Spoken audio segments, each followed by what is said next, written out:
আসসালামু আলাইকুম গাইস, আশা করি আপনারা সবাই ভালো আছেন। আপনি দোয়া ভালোবাসা, আমি অনেক ভালো আছি। আজকে যাবো আমরা হাটে গরু দেখতে। আমি বাসা থেকে বের হয়ে বন্ধুকে ফোন দিছি, বন্ধু তাড়াতাড়ি আয়, হাটে যাব। বন্ধু বললো আচ্ছা আমি আইতেছি, তুই থাক, বসে থাক। অবশেষে বন্ধু আসা পড়ছে, বন্ধুদের সাথে যাইতেছি আমরা হাটে যাওয়ার জন্য রওনা করলাম। আমরা অনেক হাসাহাসি করলাম, অনেক বিনোদন নিলাম।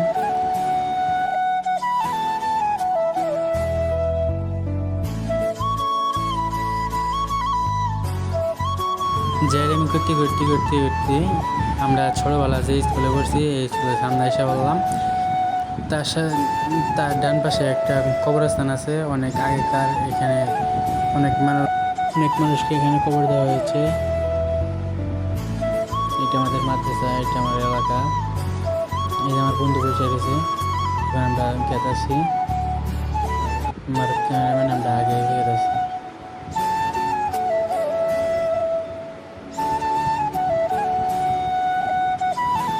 গাইস, আপনারা বলেন এটা কি কোনো রাস্তা? একটা হুন্ডা যেতে পারবে না, মানুষ যাওয়া যায় তো, আমরা হেঁটে যেতে পারি নাই।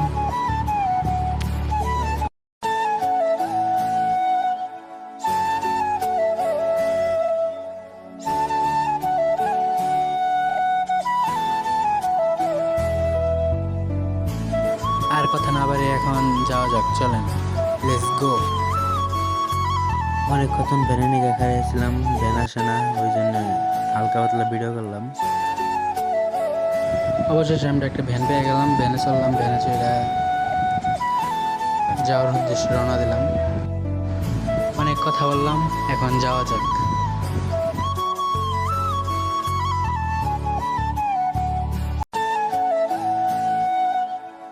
আজকের ওয়েদারটা অনেক সুন্দর ছিল, সেই আবহাওয়াটা অনেক সুন্দর, বৃষ্টি বৃষ্টি ছিল, খুব ভালো লাগছে আমার।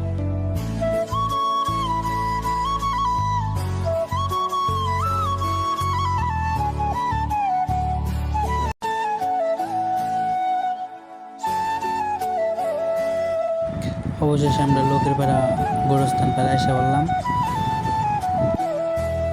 আমার সাথে সাথে বৃষ্টি দিচ্ছে, ভ্যানালা মামা কয় এই বৃষ্টি আরো জোরে নামবো। আমরা বললাম ছাতা আনলি ভালো হতো অনেক। বন্ধুরা বললাম থাক, আজকে ভিজাইতেই চল। অবশেষে আমরা হাটে এসে বললাম, হাটের কাছাকাছি, হাটে এখন ঢুকবো।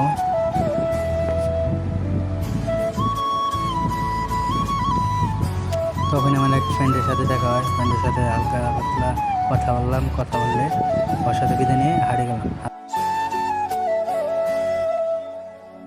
মামারে বললাম গরু এটা কত নিল, মামা কয় বেচতে পারি নাই, বাড়িতে নিয়ে গেছি। ওখান থেকে কথা শেষ করে এখন আমরা হাটে ঢুকছি। হাটে ঢুকে দেখি যে অনেক মানুষ, অনেক গরু। কয়েকটা ভিডিও শ্যুট নিলাম আর ব্লগের ভিডিও নিলাম। আমরা হাইটে হাইটে গরু দেখতেছি, অনেক বড় বড় গরু আছে। আমি একটু বুঝতে নিলাম। আমি আগে গেতেছি, মারু ক্যামেরাম্যান ক্যামেরা বের হয়েছে।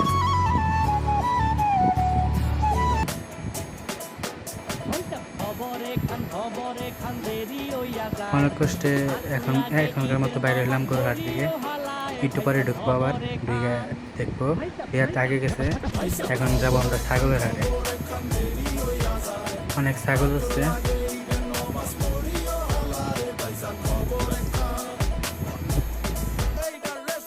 এত কথা বাদ দিয়ে এখন আমাদের খিদে লাগছে, আগে খাই আসি, বেড়াটাই নিয়ে গেলাম। আমাদের আবার শনিবার হাটে অনেক নাম করে চার পা ভাজা আছে। আমরা এখন চার পা ভাজা খাইতে গেলাম। চার পালা মামারে না পাইয়া বসে থাকলাম।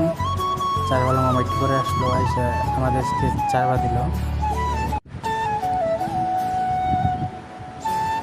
আমরা চার পা টারপা খাইলাম। খাওয়ার পর অনেক ঝাল ধরলো, জাল ধরার পর আর কি না পাইরে জিলাপা নিলাম, জিলাপা খেলাম। জিলাপা খাওয়ার পর তাও একটু ঠান্ডা হয়েছে। গরুওয়ালা মামার জিজ্ঞাসা করলাম গরুর দাম কত চাইতেছেন। মামা কয় 90। কইছি কাস্টমার টাস্টমার আইসে, হালকা হওয়া কত কইছে 80। আরেক মামার বকুল গেছি, গরুর দাম কয় 80,000। মানুষ হয়েছে বলে 60,000 বা 65, তার উপর দিতে চায় না। সেই মামা বেচে নাই। আরেক মামার বগল আসলাম, এই গরুর দাম কয় 1,20,000। গরুটা অনেক সুন্দর ছিল, এই গরুটা অনেক সুন্দর। সো হ্যালো এভরিওয়ান, আশা করি ব্লগটা অনেক সুন্দর হয়েছে। আর যদি কোনো সমস্যা হয়ে থাকে কমেন্টে বলবেন, এর পরবর্তীতে আমি ভুলটা সংশোধন করতে পারবো। আজকের মতো এখানে বিদায় নিচ্ছি। আল্লাহ হাফিজ, আসসালামু আলাইকুম। সবাই ভালো থাকবেন, সুস্থ থাকবেন।